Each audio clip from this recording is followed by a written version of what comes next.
Well, good morning, everybody, or some cases afternoon. Today is Saturday, November 14th, 2020. Welcome to our Contract Trust conference call. We are not accountants, tax professionals, lawyers, or currency dealers.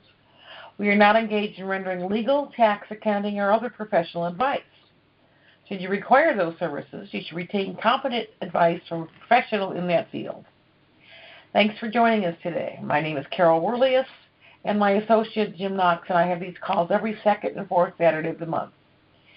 These calls are recorded and available on our website at www.indicatorinformation.com, iqdcalls.com, and on YouTube. As we get closer and closer to our expected event, we thought this would be a good time to review our common law contract trust and why we think it is the best vehicle for you to protect your assets. As always, your questions are welcome. Star 6 to raise your hand. But again, we are going to change things up a bit today. We will be doing Q&A for most of the call, so please have your questions about trust ready. We need to end this call promptly at the top of the hour. We will not be taking questions about the event, as we really don't know much more than you do. We cannot give you advice or direction on what to do at your exchange. At this point, if you're paying attention, you no doubt know as much or maybe more than we do. If you're looking for more information, we suggest you listen to Charlie Ward, Bruce Fleming, TNT, etc. If you do call in with a question about the RV, I will have to disconnect you. What we are offering you is absolutely the best asset protection available at a very fair price of only $19.95. Years ago, we were getting up to $10,000 for these trusts. People paid it because they recognized the value.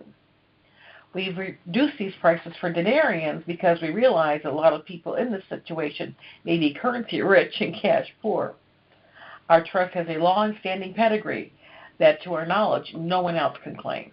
So let's talk about trust. So anybody with a question, please star 6 to raise your hand. If not, you're just going to have to listen to me talk for a while. I did recently receive a cheat sheet from one of the Intel providers. It does mention the necessity of creating an irrevocable trust with the following attributes. It should be complex, non-grantor, discretionary, spendthrift, and provide asset protection. And our trust has all those attributes. We offer a standard motherlode trust to hold all of your currency.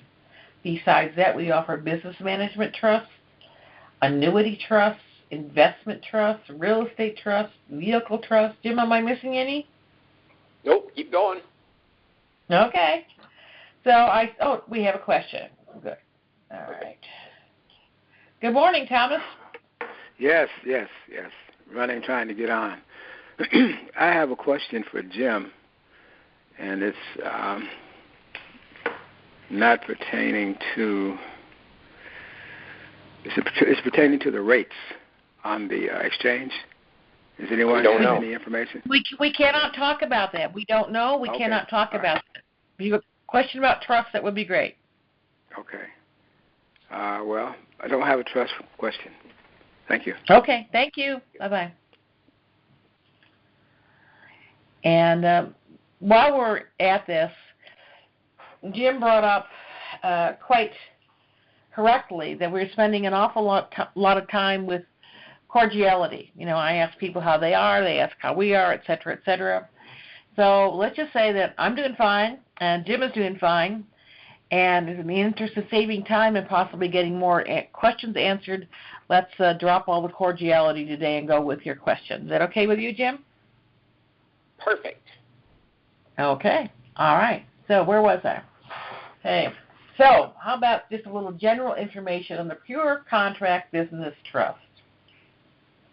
While our trust is technically a Pure Contract Business Trust, we refer to it simply as a contract trust or a trust. A trust is created by the creator, setting out the complete terms of operating the trust. The trust becomes a firm contract when the first trustee accepts the terms of the declaration of trust and accepts the position of first trustee. The declaration has provisions to be governed by a board of trustees. The board may constitute 1 to 3 trustees. All of the power is vested in the board. The board has a fiduciary duty to administer and conserve the assets of the trust, to defend the structure of the trust and its assets, and make distributions to the trust certificate holders according to the terms of the declaration. The board may appoint or hire a manager or managers to manage the trust assets. The manager or managers report to the board and present to the board evidence that the trust is continuing to function according to the terms of the declaration. And recently, one of our clients was looking at some real estate, and he was ready to make an offer using his trust, and his broker said, "This has your name on it. Do you really want to be exposed that way?" The guy said, "Of course not. Let me call Carol." So he did, and what we did was create not a manager, but we created the position of president. And if you read through the trust document itself, it says you can create a president, all the normal corporate executives that you're used to. So we created a position of president that works on and for behalf of the executive trustees only, and at their direction on specific tasks. So when this offer to purchase property was made, the president of the trust was the one that signed the offer. It makes a lot of sense if you are trying to keep a very low profile, which, as you know, we've been suggesting the whole time. Anybody have any questions about that particular item? Jim, you want to add something? No, not really. I was actually doing something else here. I'm trying to log into the website to bring up a couple things I wanted to talk about from that. Okay, all right. So then I will just continue to talk for a few minutes. The trust is private, and its affairs remain confidential. A trust need not be registered with any city, county, state, or federal agency.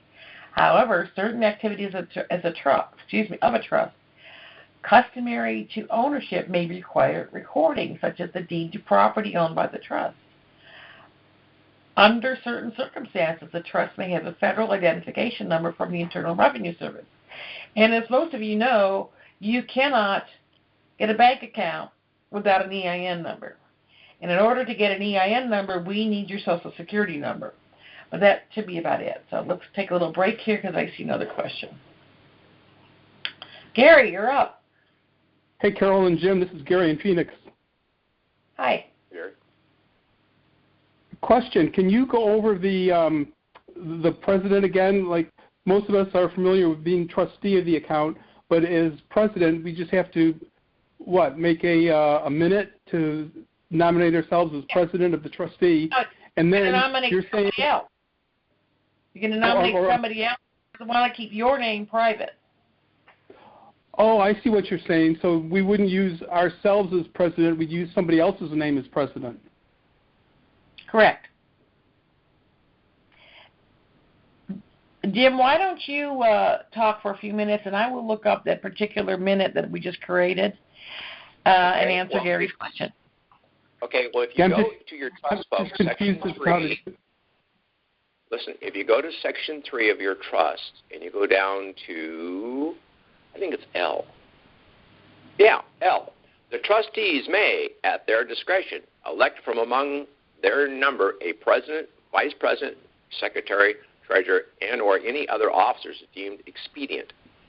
Any trustee may hold two or more offices simultaneously, their duties being those such as are customary or as prescribed by the board. They may employ agents, executives, and other employees or designate third persons to perform services or to hold funds for special purposes. So in that, now one little clause, you can be the president or you can hire a president. It says they may employ agents, executives, and other employees.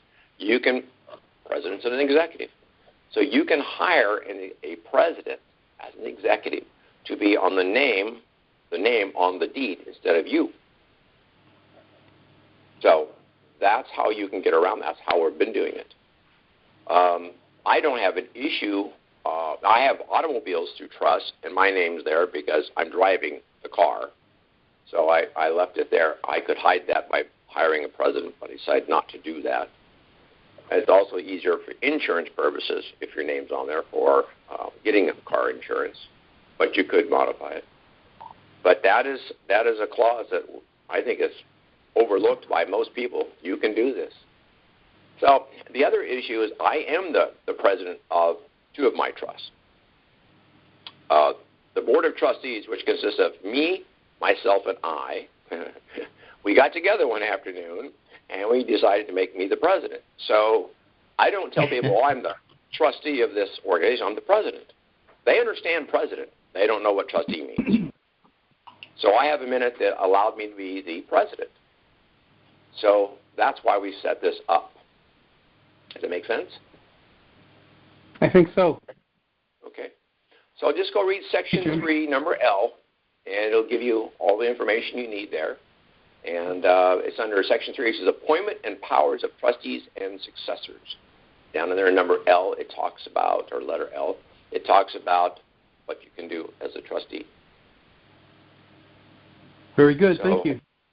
You bet. Okay. So I found the resolution that we created. And so, the trustee appoints the agent as president of the trust organization. The president shall have the authority to make purchases in the trust organization's name and behalf. And then it spells out how much they can or cannot spend. The president shall serve at the discretion of the trustees and may not make any purchases without the express written permission of the trustees. President shall not be required to enter into any personal obligation or liability dealing with said property or to make himself liable for any damages. Resolved, the agent is hereby appointed president. Okay, and I, trustee, understand, representing all the trustees, have unanimously resolved that agent, president of the trust organizations, be and hereby, my goodness, I'm having a problem this morning. B, and hereby is authorized and instructed to proceed on behalf of the trust organization using discretion to consummate the purchase of that real property identified as. And legal description goes in there. And be it further resolved that agent, president, be and hereby is authorized to execute any and all documents required on behalf of this trust organization pertinent to the above authorized purchase.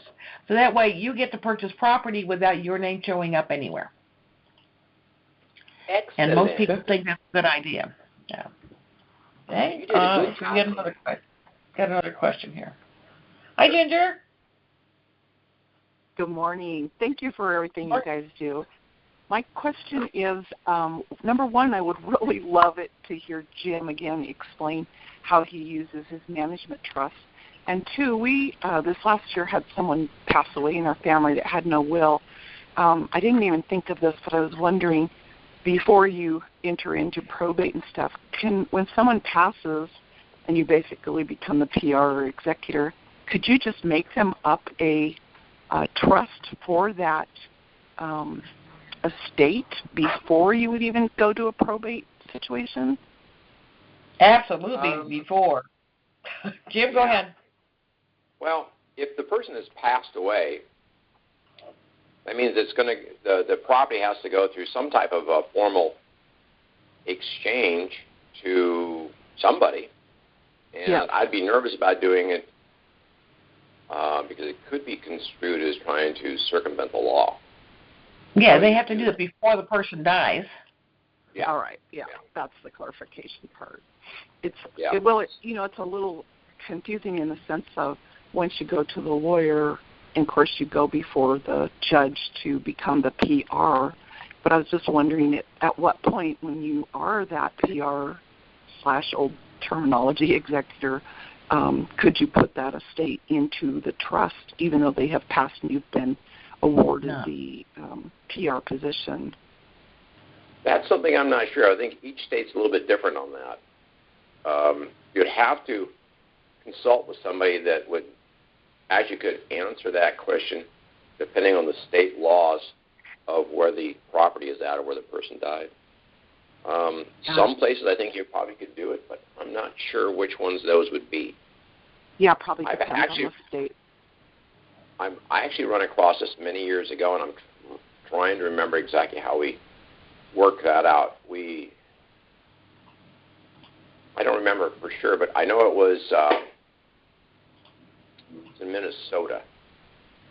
And they finally got the property, in a trust, but I think that was post-probate, and then they gave it on to the kids and managed it for the kids, as I recall. It was a little foggy in my head. That's been 25 years ago. You'd have to meet with somebody that could answer that question at the state level. Yeah, we'll do that.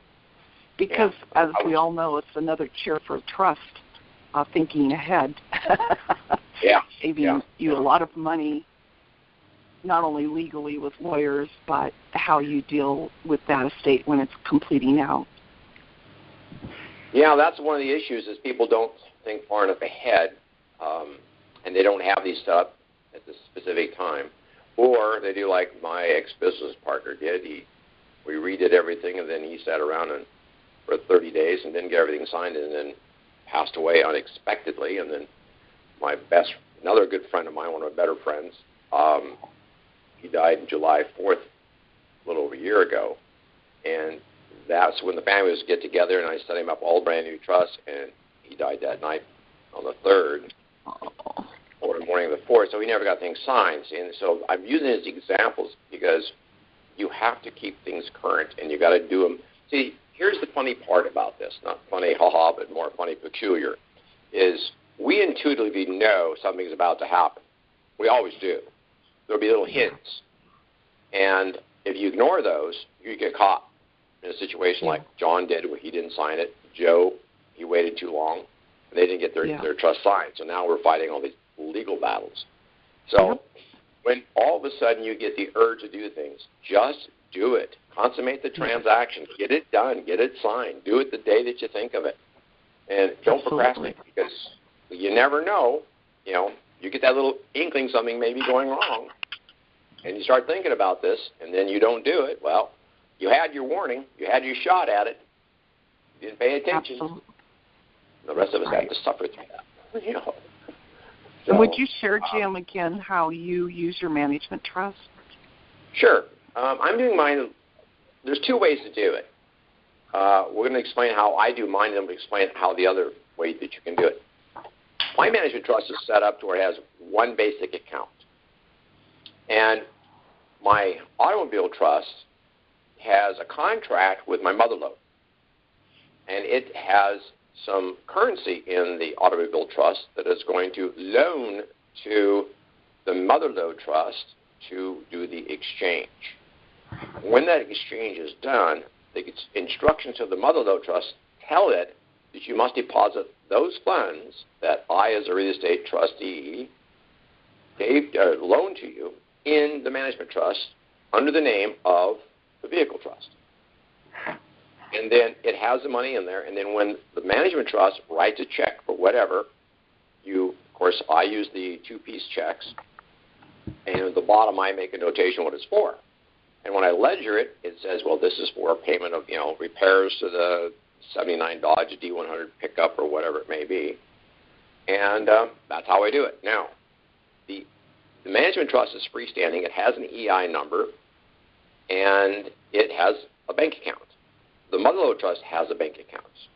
The real estate trust and the automobile trust do not have bank accounts. So they contract to the management trust. So the contract is actually two legs.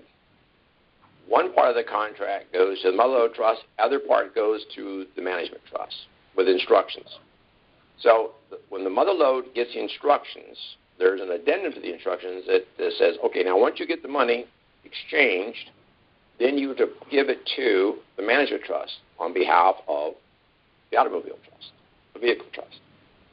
And then the contract is already set up between the vehicle trust and the management trust, and then that's it. That's all there is to do it. Now, I started my trust, each one individually, by me, and the other way to do this is you could have the mother lode trust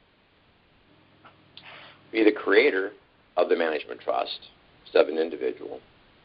And that's easy to do. So if you did that, you would have the mother lode trust would be the creator, and when you sign as a creator, so you're going to be the trustee of the mother lode trust, and you're going to be the trustee of the management trust, and that's easy to do.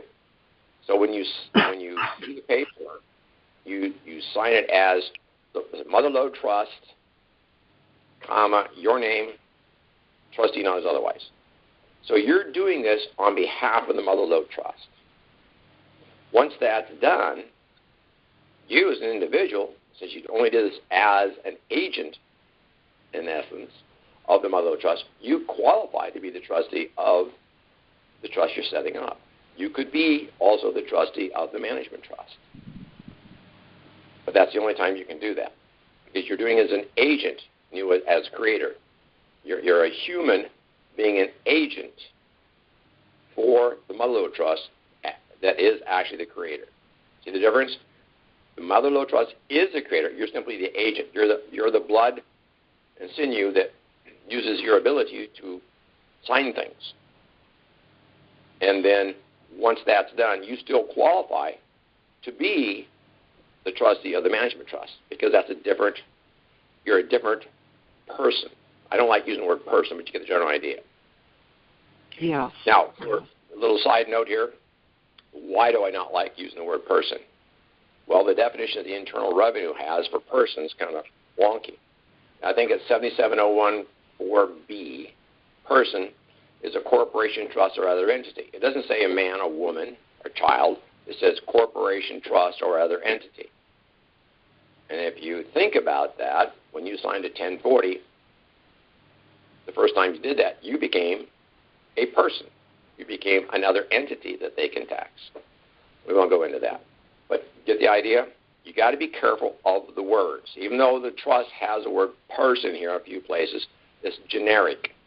When you go in and do your notary, it'll say man, woman, man and woman, men and women, or whatever it may be. If it's two or one, it's very, very specific, because you don't want to get drug into an area that you're not comfortable with. You don't want to be a person.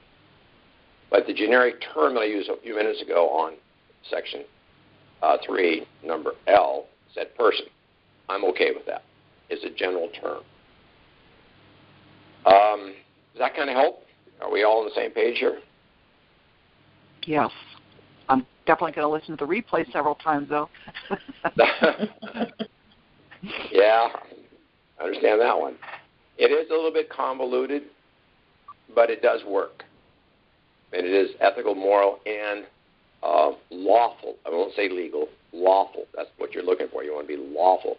Legal is more of a statutory thing. Lawful is more of a, republic type term. What's next? What else can we talk about? Any other questions on that? Nope, I'm great. Thanks. You bet. Teacher. Bye. Okay. All right, we have another caller from San Diego. Area code 619. Yes, this is Raul. This is the first time I've heard of assigning a president to be the signature of a real estate purchase. I was under the impression that my management trust has a contract with the mother-lode trust, and once I get ready to buy a house, I buy from you a real estate trust. Is that correct so far? Yes. Yes. Okay. Now, I was under the impression that for liability purposes that the real estate trust would be the owner of the house, not a president, i.e. myself as president, for liability purposes. I'm a little confused about that. Do you understand my question? Yeah, I understand your question. Carol, you want me to take that? Go ahead, Jim. All right. Hold on a second, folks. Excuse me. Okay, so the real estate trust is the responsible party. However, what we're trying to show you is if you do not want your name on the deed as trustee, then you can hire a president, and they could be on the deed as president. Now, okay. In my real estate transactions, I'm going to do that.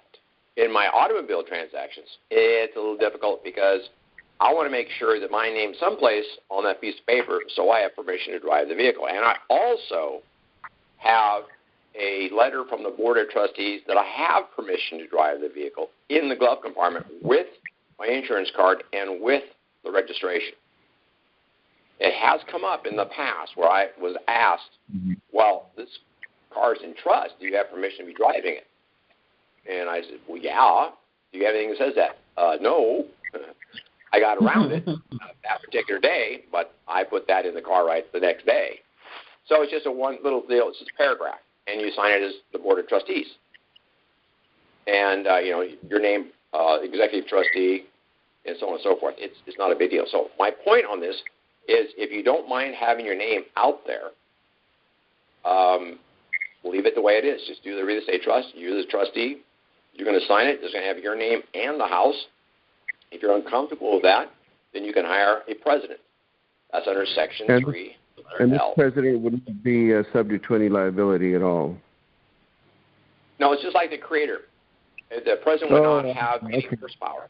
I see. That when you said the word creator, that answers that everything, because once the creator is, we finish with the signatories on the trust, they have no responsibility anymore. They created it, but now it's in motion, and so the president would serve the same function.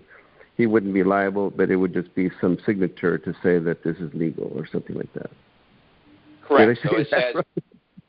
You're good at this, Raul. You're good at this. It says what you're talking about is on minute 2, the very last line. It says, signing and acknowledging this minute by the creator, it releases him or her from all future responsibility, duties, authority, or liability regarding this trust organization. So Bingo. The president is basically the same thing. When he signs that, he doesn't have any control. The Board of Trustees have control.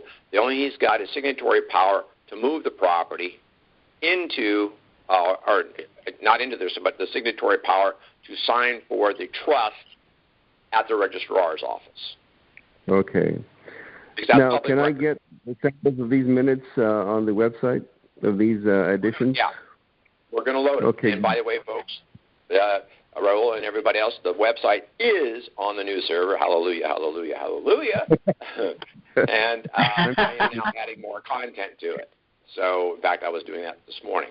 So we're going to go ahead and go forward now that it's moved to this new home and start adding all that good stuff that we keep promising. Okay, thank you, Jim, for clarifying that question. So there's always something coming up. Another question is, when we have all these advisors, et cetera, they will be somewhat savvy about these things, won't they? I mean, I hope they will. We do too, but we don't know. We don't know. And, okay. It goes back to my most famous and sought after and used expression. We don't know what we don't know because nobody's done this before. So when we go in there, they're going to have a heyday with me because I'm going to ask all kinds of questions. And can I sit next? That? Can I sit next to you? Sure. Yeah, I'm going to try, and if I can find the right person, right man, right woman that I can work with on that, I'll try and do a lot of audio work and ask the questions and have them walk through it. And if they don't understand the trust, well, trust me, I can explain it to them. I can get it through. And I don't think we'll have much of a problem because I think this is going to be something that's not going to be unknown to them, knowing full well that we're going in a different direction here with our country, meaning we're going to be using the Republic shortly, which is going to be all common law. We're going to get rid of the admiralty and the maritime law. And Charlie Ward talked about that this week. He did a great job explaining it. So if you don't know who Dr. Charlie Ward is, his website is Dr. Charlie Ward, drcharlieward.com. He just moved to that private, personally owned website because he kept getting took down. We're taken down by YouTube. So he's a plethora of knowledge in a lot of this stuff. He is English. He does live in Spain. And he doesn't understand everything about the American Constitution. He made a statement the other day. The Constitution says, they got 10 days. Well, the Constitution says I think, 42 USC something or other. It's the law that you have to wait 10 days to do certain things after the election. And Trump's waited the 10 days. Now he's going forward. And but he claimed that the Constitution gave that power. It wasn't. It was the statute. But other than that, I cut the guy some slack because he's very, very knowledgeable. So Again, if you want to learn more about the new law that will be under shortly, he's got a great video on that. Hey, Jim, I have one last question. Let's say we go to where we have to go. Would you suggest that we not buy real estate right away, but get all these real estate trusts and president thing all underway before we even think of buying something? That is an excellent question, and I'm going to give you my opinion, just my opinion. I will try to live up to what I'm telling everybody, but I have an issue, and I'll explain that after I tell you what I'm going to tell you. You should wait 6 months before you do hardly anything. You're going to have to have your brain acclimate to your new life. You have to internalize this new life. You have to realize that this is a life, not it's a one-time thing, and this is your future. We're going to be so caught up in buying this and buying that, things we've always wanted. We're going to go out and go crazy and start buying this stuff. And, we don't want to have that mentality that so many people get when they win the lottery, and we've seen story after story after story is they're broke within 2 years. Mm-hmm. Well, folks, it can happen to you too. So I'm trying to reason with people, say, look, you've got the money.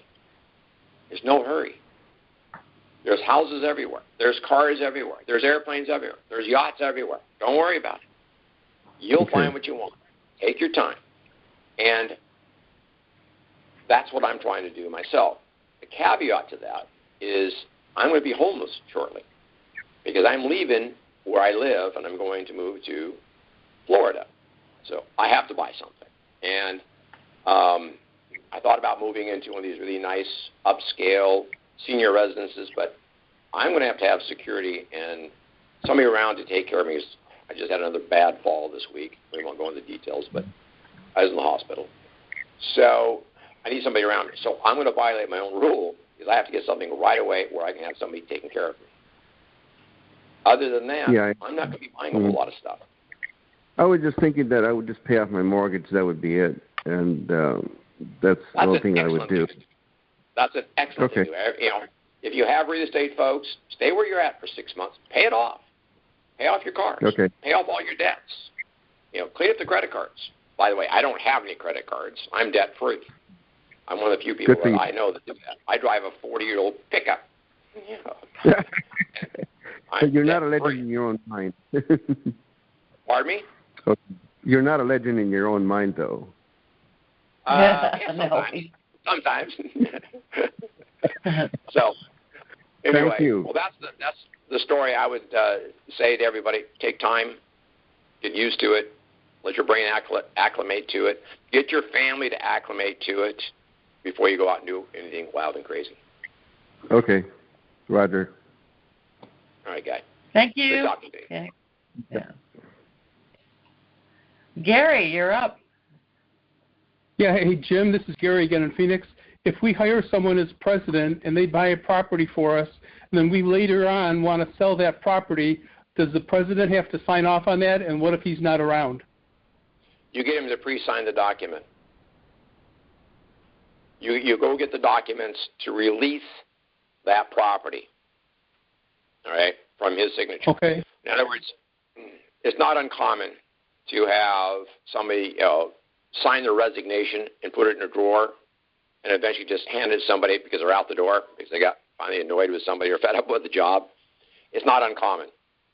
And you can do that. And because it's at your discretion, not theirs. Okay. You can get them to sign a resignation in advance. And then you can exercise that anytime you want. And what you do is you'd have that signed, notarized, and you exercise it. Then you attach that to whomever you're going to have. You could actually be the sign. You can actually sign off yourself as trustee when you get rid of the property, because you broke the line of ownership when you sell it. So what does it matter if your name was on it when you sold it? It only matters when you buy it because that's the name everybody's going to be looking at. So yes, you can do it that way. Thank you. Mm-hmm. You bet. Thank you. Okay. Okay. Don, you're next. Hello, this is Don in Connecticut. Hi. Two questions from past presentations. First, can a single annuity trust pay multiple people? Of course, yes. It can do anything it wants to do. So you buy one annuity, and then you can divvy it up any way you want, because the owner of the annuity is the trust, not the individual. Right. You can spread it out as far and wide as you can. You got a second question? A while back, it said that a trust can own an LLC and 99% of it. Why only 99%? And can a trust own multiple LLCs? Well, the 99% rule is not a hard and fast rule. You could own 100%, but if you have 100% control, sometimes that will raise red flags. That's why I said that. Depends on the state you're operating in. So you could own 100%, and you can own as many as it wants. Now, you can I've wrapped corporations with trusts, and where all of the stock of the corporation is now vested in the trust. And that's all, just the stock. And that's complete control of the corporation. The corporation has the asset in its own name, but you have all the stock. Or that 1% would be held by the person actually doing the work of the LLC. Exactly. Usually it's going to be an attorney or somebody like that, or some type of fiduciary. But there are states where if 100% is owned by one person, then it's not a limited liability company anymore. So you have to have that 1% off to the side. Now, that's in some states, not all states. And, I don't know the law on every one of them, but just a couple of them. So that's why I said it was kind of a CYA, cover your asset. And that's why I said the 99% instead of 100%. It's a good point. I currently have an LLC, and I guess I'm the 100% on that as the only name on it. But it brings up some very good points. Thank you very much. You bet. Okay. Lawrence, you're next. Good morning, Jim and Carol. How are you guys? Good. We're good. What's your question? Hey, I just wanted to know, can you guys reiterate one more time, how do you take money from your trust, the different ways that you can legally take money from the trust to use for whatever, just say for whatever purposes? All right. Carol, why don't you take this one for a minute? I got a cough. Oh, okay. Well, actually, there's several ways you can get money out of the trust. You can pay yourself a distribution because you are a certificate holder. And distribution merely means, okay, there's so much extra money in the trust at the end of the year, we're going to distribute it to the certificate holder. So that's one way. You can pay yourself a salary, which we strongly recommend. You pay yourself a salary. It can be whatever amount that you need or you think you want. Let's say you're going to start off taking a salary, say $5,000 a month, and then you realize that's not enough. So you give yourself a raise. Or vice versa, if you start off by giving your salary $10,000 a month and it becomes too much, then you demote your salary. That's not a big deal. You can also borrow from the trust, which is a very, very good way to purchase new items, specifically real estate, vehicles, stuff like that. It's a good way to borrow from the trust because there's no tax on it. If you get a distribution or if you get a salary, that is a taxable event to you. Well, right now it is. We don't know, but that's going to be in the future. And we could also have one for trust. As far as purchasing properties, you can have your mother-lode trust create and fund a real estate trust, as Jim was talking about earlier. Right. And a real estate trust then purchases the property with its own money. And, it's really pretty simple. We have enumerated it. I think you have it on the website, don't you, Jim? We do. We have quite a bit of that on the website. Yeah. But, Is that your question, Laura? Yeah, but that's primarily the three ways that you can get money from the trust is to either distribution or salary, or you can borrow from the borrow. Yeah, and you can also use it to write off expenses. If you're going to, let's say you want to look at a piece of property in Europe, right? So you write that down. That is your intent to go to Europe and buy a piece of property or invest in a business. You write the minutes. So the trust gets to pay for your airfare. The trust gets to pay for your hotel. I wouldn't have it paid for, fancy dinners, but the trust can pay for most of your expenses and something like that. But you have to document it with the fact that that was your intention. Pick up some business cards, pick up brochures, something like that. And if you actually do purchase a business or a property, that's that much better. Okay. So the things that we do that are going in the trust, that stuff we don't have to pay back. Am I correct in saying that? You mean if you're borrowing from the trust? Well, just say if it was some type of investment that I wanted to make, that the initial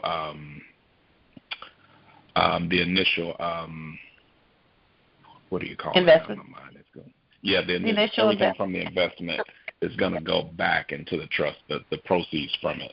But just say if the investment went south, would I have to take that money? Would I have to pay back that money to the trust, or because it was just an investment, that it was just a wash? Well, first of all, it's just go ahead, Jim. You finish. All right. I'm sorry. If you have a bad business venture, it's just a write-off. It's not that you did it bad. It's just it did it. That happens all the time. So then it's just a write-off. You can write it down on your taxes. For you, if you borrow money from the trust, you should pay it back, or maybe the Board of Trustees knows you real well because, you've done such a great job, we're going to forego that. We'll just let it go. And I'm sure that you are well liked by your trustees, right? Right. Right. Me, myself, and I, we love each other. We get along real well. Absolutely. And one other, now, as far as the trust that we have, do we need to, I guess, leave these with some kind of law firm or something so that somebody knows that the trust exists, just in case of maybe our untimely deaths or something, so that, like relatives, you might come out of the woodworks and want to claim monies from the bank accounts or whatever, just can't claim it, but the law firm or whatever will make sure that everything that was within the trust is honored at that point or something like that? Well, gosh, guys, be careful how I answer this one. I don't trust attorneys at all, frankly. I don't deal with them too much, even have a couple of my family. I definitely don't deal with those. Yes. You do need to have somebody that is watching out for your estate, especially on an untimely demise. Example, my business partner, John Newell, died suddenly. Well, it wasn't suddenly. Let's put it this way. He survived the cancer, but he did not survive the chemotherapy. He got his clean bill of health, and 7 days later I found him dead on his couch. Okay? So, oh, wow. Yeah, I know. It was really tough. And so in that case, I was the appointed successor trustee, but he never signed the trust. We just redid all the trusts. He never signed it. So now his estate's kind of a mess, but we're working through it. Right. But I was there to take care of the paperwork. Even though it wasn't signed, I was able to work through it enough with the creditors to where it didn't devastate the estate. So you have to make sure your paperwork is always current, and you should keep the original in your safe at your house. You should burn a copy of, not burn, let me rephrase that. You should make a copy of the trust in its entirety and give it to whoever is going to be the successor trustee. So they have a copy. They got that to read in an emergency. And then they should know how to get in the safe. You can actually put a note in the trust where to go find that combination, but you keep it with you. I wouldn't necessarily give it out because you don't know where that trust binder is going to end up. It's just a copy. They don't, got to be careful. But what John had done, John and I are both computer geeks, and he had left a hint about something on the computer I needed to read. Well, I could figure out what the hint was, and I did go read it. It was his letter of wishes, exactly what he wanted done with his remains and the whole 9 yards. And we did everything he said that he wanted to be done. So keep that in mind. There's ways to do this. So to reiterate this, I won't use an attorney because they're going to try and find things wrong with everything. That's what they get paid for. Right. And then your family has to deal with an attorney. That's never fun.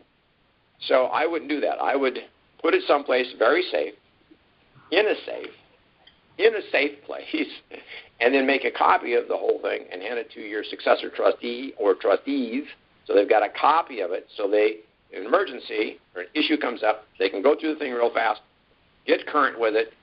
They should have read it, but they'll be current with it, and then they can go get the original and make all the changes as necessary.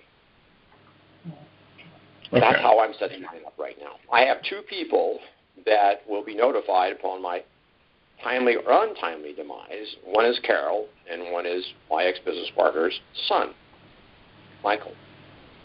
So they both will be able to get a hold of all my records, and they both will have a list of all my, well, Carol's already got a list of all my passwords and everything, so she can transmit them. She's not in the same state I'm in right now. She can transmit them to Michael, and because Michael doesn't have them, and then he can get into the computer and do what he needs to do to help close out my estate. That's how we've set it up. So I just give you an idea. And folks, that's one of the reasons we stress you must name a successor trustee. If you pass away without naming a successor trustee, your trust becomes wide open. And so it's very important. You won't do your trust unless you have one. Exactly. And we have refused to do trust until somebody names a successor trustee. Yep. You need to name somebody that's responsible, somebody you know will carry out your wishes. It's one of the reasons we also suggest doing a triple play, which, as you know, includes a power of attorney, a health care power of attorney, which is very, very important, and a pour-over will, which states that anything that you still personally own at the time of your death pours over into your trust. So we've set up these safeguards for you, but obviously they do not do you any good unless you appoint the correct person. And as I said, we will not do a trust with that one. Side note on that? A side note on that? Sorry? As I alluded to a few minutes ago, I did a face plant in my living room, actually the dining room, and I looked like I went about 5 rounds of Muhammad Ali. My eyes are black, my lips are all swelled up. I mean, my glasses went into my bridge of my nose, and I was just a mess. But I was cognizant enough to grab. I have a small binder. I grabbed it, took it with, and when I got there, I had my medical directive in there because it took me to the hospital, and I had my medical directive in there, and I have 5 copies, and they're all personally signed, and I handed them one. So now it's in their computer. And the last time I was in the hospital was about a year ago in that hospital, and it wasn't current. So get your medical directives, keep it handy. If you don't remember it, have a binder someplace. Mine's bright orange. It's easy to pick out of the deal. And, well, it's just white, but I put bright orange slips inside the slip covers on the cover so you can see it's bright orange. It says medical directive and last will and all that stuff. Somebody can grab it and bring it to the hospital. You need to have that done because, my letter of wishes says, you got 3 shots at it. If my heart fails, you got 3 shots at it, and give it up because that means I don't want to be here, basically.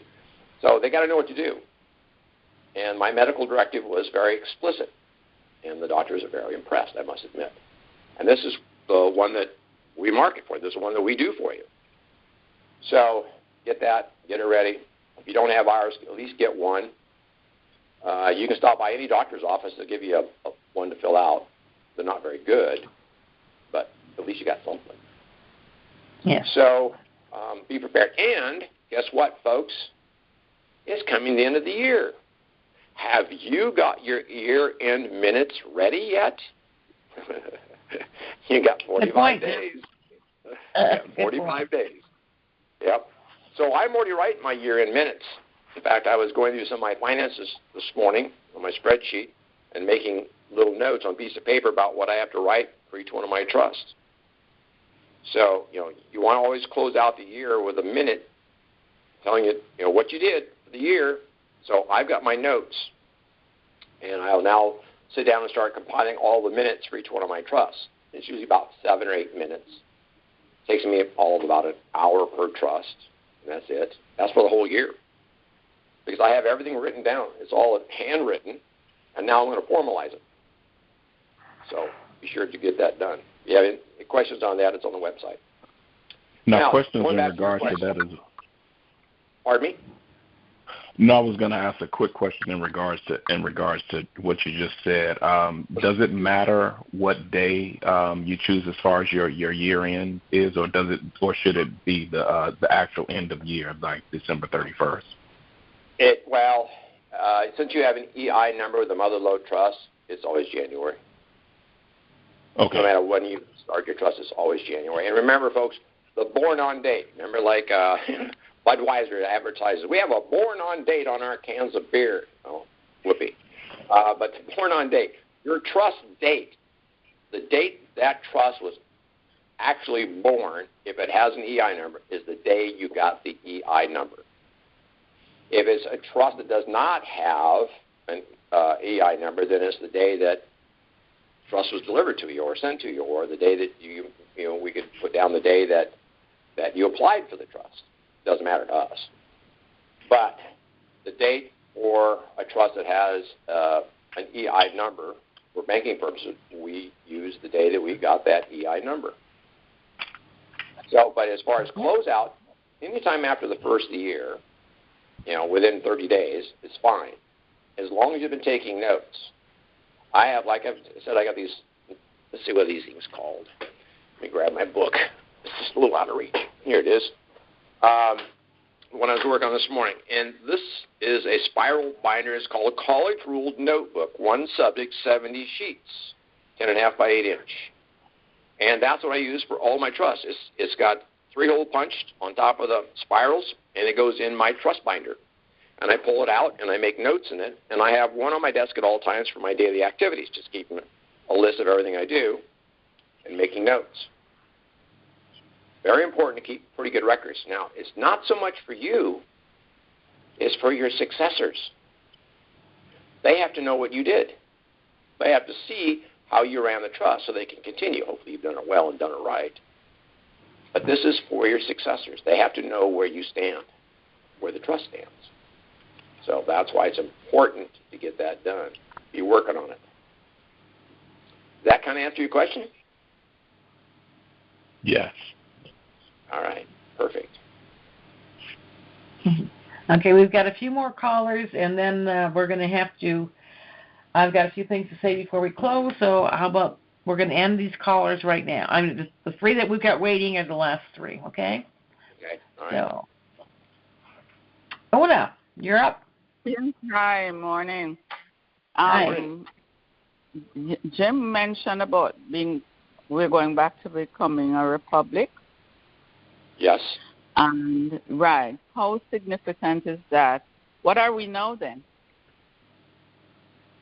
Well, it's extremely significant because we were created as a republic, and somehow we got switched over to a democracy, and it shouldn't be. And that's probably going to happen, and I'm suspecting, because I'm hearing March or April this coming year is going to plan to go in. There's some specific reasons for that. Is the moment that some of these things are announced, they have 120 days to have a new election for the new republic. Now, I shouldn't say a new republic. It's the old republic. We're bringing it back. We're getting rid of the crap we got right now. What are we called now? Pardon me? What are we called now? Well, we're called a democracy, which is a misnomer. It's actually we're under admiralty law and maritime law, which means we are slaves. We're a vessel. That's why the word, or the I don't want to go too far down this, but That's why we're called a person. Okay, because the definition of a person is corporation, trust, or other entity. We're actually a vessel. We're a boat, and we're a bit cast adrift. Yeah, we we're need to drifting come back on land. And so the republic is born on the land, where the maritime and admiralty is born on the water. We're basically a cast adrift vessel. That's what we are right now. And we need to get back on firm ground. So we're on the maritime law now? Yes, we are. Yes, we are. Okay. And the significance of being a republic is? Well, for one thing, we have over 1 million laws that we have to live under. Now, do you know all those million? Can you live under 1 million laws and know that you're secure in everything you do? Because do you know all those? We know nobody knows all those laws. You know, there's no way for us to live under those laws. You know, there's this kind of like the 10 Commandments. You know, there's 10 things you got to do to be a good person. Well, basically, same as the republic. You got probably 100 things you got to worry about, and that's about it. And yet we got 1 million laws. There's no way you can be compliant with the laws. They'll get you on something. They do it all the time. There's an obscure law from 1860. You know, I don't know what they do. They come up with all kinds of different things. The thing is, we need to get back to a common sense government. Where would I find this information to read up about it? There's a lot of books out there right now that are just coming out, and I would just go to Amazon and look on Amazon and search America as a republic or republic form of government in America. Make sure you put America and republic the same phrase, or you won't get what you want. But you know, we were under a republic. We were for 150 years. We were a little less than that, a republic, and then in about the right after the Civil War, we became a democracy. And pretty much what happened is we gave up our country to the bankers, and they changed everything to admiralty and then to maritime law, so they could control everything you say and do. Okay. And I don't want to go too far down that, but that's the problem. That's the problem. I know, that's the rabbit hole. Okay. Thank you. Right. Thank you. Okay. Let's see. Robert, you are next. All righty. Hello, you two. Hello. Hi. Hello. I just wanted to refer back to the transaction that's about to happen, and I don't have a trust, and I prefer to have a trust. Well, I'm not able to right now. What's the best strategy not to put it in my name? A trust. Yeah, but I, I can't afford it right now. Why don't you do this? So, go ahead. Monday, give me a call. And I can probably give you afternoon. a solution. Yeah, I'm on the West Coast, so from 9 a.m. to 6 p.m. is the only time I'll take calls, and I don't take calls on the weekends. Okay. I need some time to myself. You know, even though we work out not at a home, problem. You know, I still have to have time away from the computer. It just drives me crazy. And at my age, everything's got an older, and crankier, older. So, yeah. All right. Not a problem. Yeah, give me a call on Monday. We'll talk about it. Will do. Thank you. All right. You bet. Thank you. Bye. Okay, Avis, do you have a question? Yes. My question is, I need to P.O. Box information, please. Okay. I have a note already to send you that information. Oh, okay. And the phone number, you guys going to give your phone numbers again at the end, Jim? And yeah, I'll give mine this time. Carol, I think, just wants to use her email address now. I'll go ahead and give out mine, as long as there's only Monday, Friday. No problem. By the way, folks, it's a good question. Very, very good question. Thank you for that. It's top of the hour. We're going to get off right after this. That information is on the website under the in the menu it says Tools. Just scroll down. You see all of the places that we recommend. We're going to add one more to it tomorrow, I think. I'm going to talk to Carol about that. We may have 4 places for you to have your mail delivered instead of 3. So, with that said, are we done, Carol? Well, I just have a few things to close with. Thank you, Avis. I just have a few things to close with, but would you like to give your information before I do that? Sure. Jim Knox is the name. Trust are my game. No, just joking. That's a good one, Jim. I know.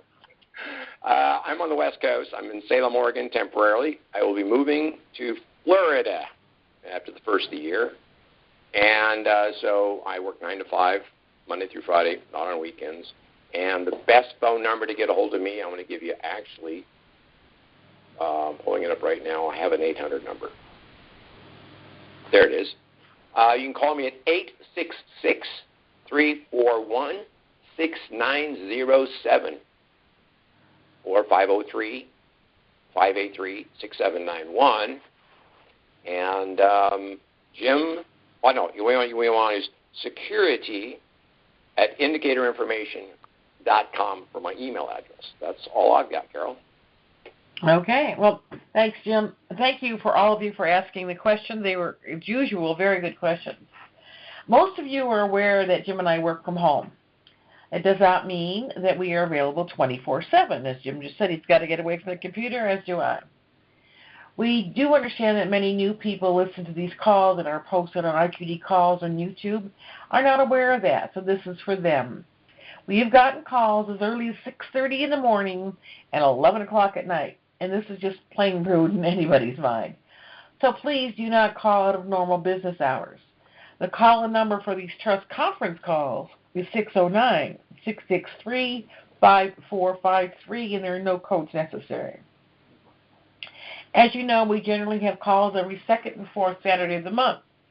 That is not the case for the rest of the year. The fourth Saturday of November is Thanksgiving weekend, and I will be visiting family in Florida. The fourth Saturday of December is the 26th, Christmas weekend, and coincidentally Jim's birthday. Our first call in 2021 will be January 9th. Once again, thank you all for your time and attention. My name is Carol Werelius. The best way to reach me is email, info@indicatorinformation.com. Have a happy and safe Thanksgiving, and we'll see you all next year. Thank you. Bye-bye.